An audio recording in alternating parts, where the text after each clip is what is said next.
Fala galera, aqui é o professor Thaleson Reis e essa é a nossa segunda aula sobre expansão marítima europeia e neocolonialismo na África. Bem, na primeira aula a gente conversou um pouco sobre a expansão marítima europeia, a gente falou principalmente sobre Portugal, que foi o pioneiro nessa questão das grandes navegações, e hoje nós vamos continuar falando sobre isso e com foco na Espanha e nos outros países também que fizeram parte dessas grandes navegações.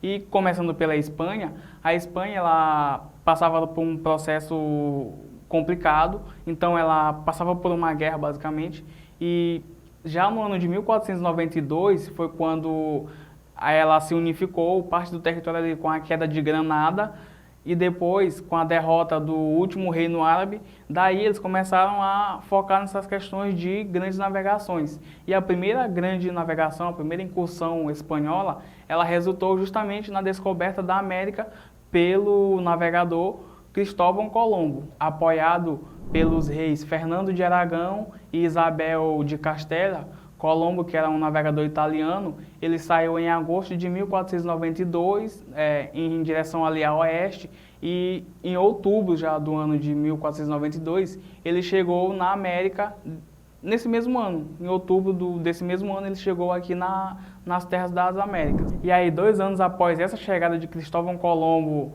nas Américas, o Papa Alexandre XI ele aprovou o Tratado de Tordesilhas, que seria basicamente a divisão das Américas entre duas partes, uma parte seria de Portugal e uma parte seria da coroa espanhola, basicamente das terras que ainda não haviam sido descobertas ou que ainda não haviam sido exploradas. Então cada coroa teria direito a explorar uma parte dessa grande área. Um outro país que teve uma importante função nessas questões das grandes navegações, nessa expansão do colonialismo europeu, foi justamente a França. A França ela começou esse processo de grandes navegações com uma crítica ao Tratado de Tordesilhas, que dividia as terras somente para a Espanha e Portugal. Então a França, que nesse momento estava saindo de uma guerra, que era a Guerra dos 100 Anos, que era basicamente uma guerra entre a França e a Inglaterra, e daí eles começaram também nesse processo de exploração, de navegações,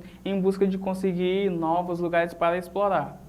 E a partir de 1520, os franceses começaram a fazer essas navegações e eles chegaram até Rio de Janeiro e também ao Maranhão, mas eles foram expulsos rapidamente pelos portugueses. E na América do Norte, os franceses também eles conseguiram chegar até ali no Canadá e também nos Estados Unidos, ali onde fica o estado de Louisiana atualmente.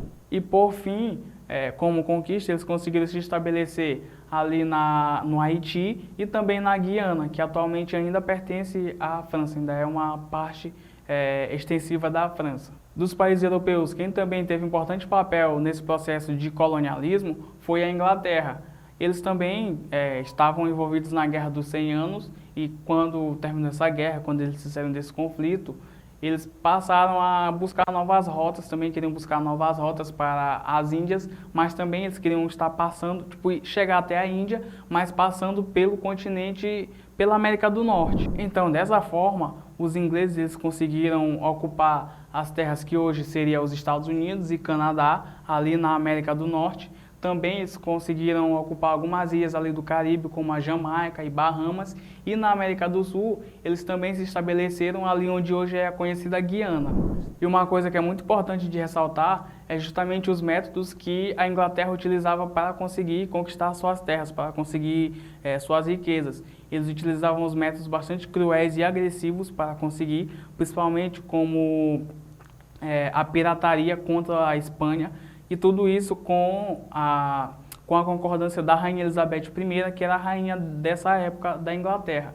Também eles eram que dominavam a pirataria, além de tráfico de escravos, para ali a região da Espanha, nas Américas mesmo, e também eles chegaram a colonizar algumas ilhas no Pacífico, como a Austrália e também a Nova Zelândia.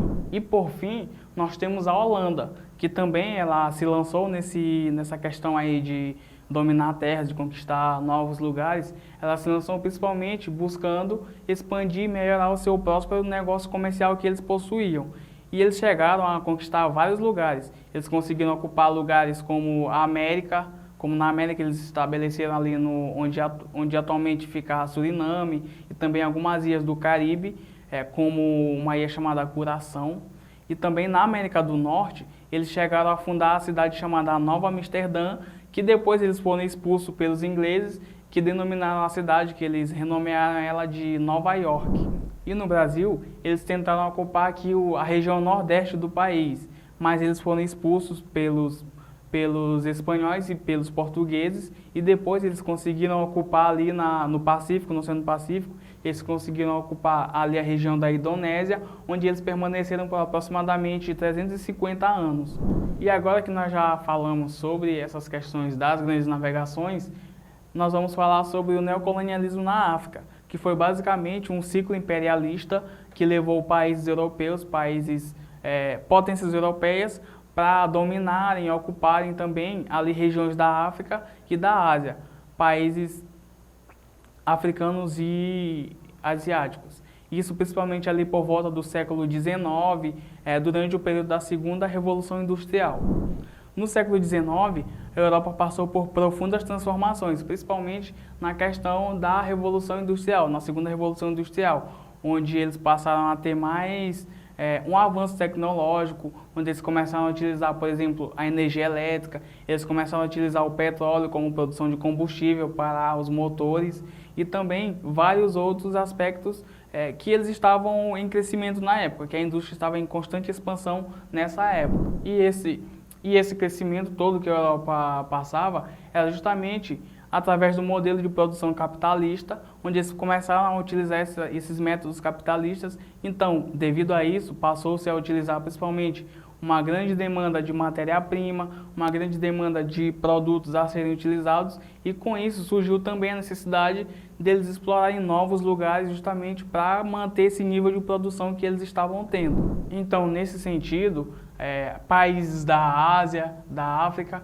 e também da Oceania passaram a ser grandes alvos da Europa para que eles pudessem ali implementar seus modelos, para que eles pudessem ali retirar riquezas, e daí eles começaram a criar colônias, começaram a ocupar vários países nessas regiões, criando colônias de exploração.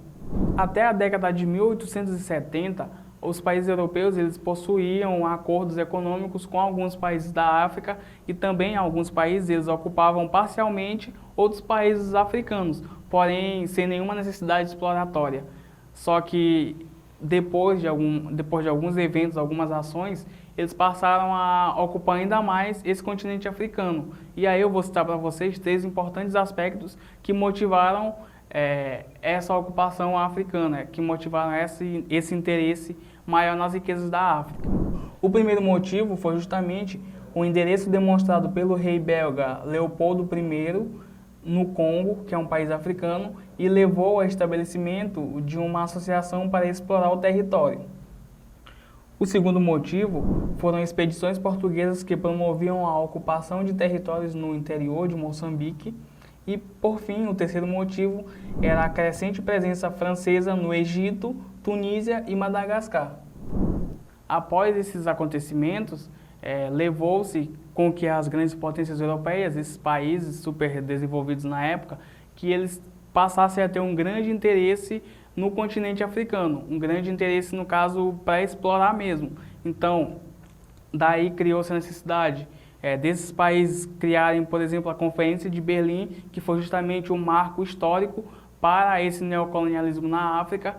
E após eles criarem essa conferência no ano de 1884 e 1885, motivada ou liderada pelo primeiro-ministro alemão Otto von Bismarck, e nessa conferência eles debateram principalmente algumas questões sobre o domínio de Portugal, domínio da Bélgica e também da Inglaterra em alguns países ali da África. E por fim, eles também organizaram de que forma seria esse domínio exploratório que eles fariam.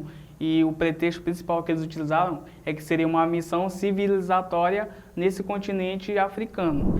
E ainda nessa questão de desculpa que eles utilizavam, que seria uma missão civilizatória, as nações europeias argumentavam que levariam as benfeitorias da civilização ocidental, por exemplo, a modernidade tecnológica, o cristianismo e os conceitos de civilização que dariam fim à escravidão que ainda existia em algumas partes da África. Apesar desse discurso de missão civilizatória, isso mascarava o real motivo dos europeus dominarem a África e a Ásia, mas principalmente a África. Esses motivos eram basicamente teorias extremamente racistas e errôneas que eles possuíam na época, que principalmente tinha grande domínio ali na Europa.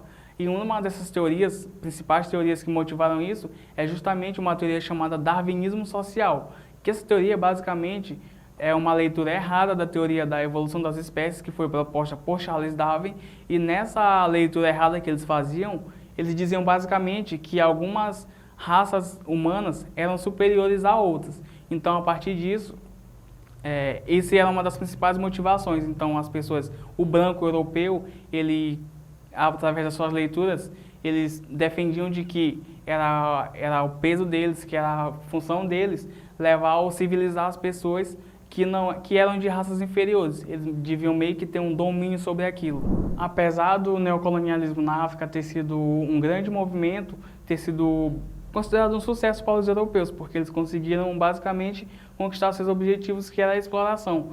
Eles não tiveram facilidade de conseguir seus objetivos. Isso porque, assim que eles chegaram nos continentes africanos, os africanos tiveram grande resistência, então eles tentaram batalhar e tudo, só que pelo fato de os europeus terem um maior poderio militar, então facilmente eles conseguiram dominar aquilo. E eles ficaram ali dominando o continente africano até meados do século XX.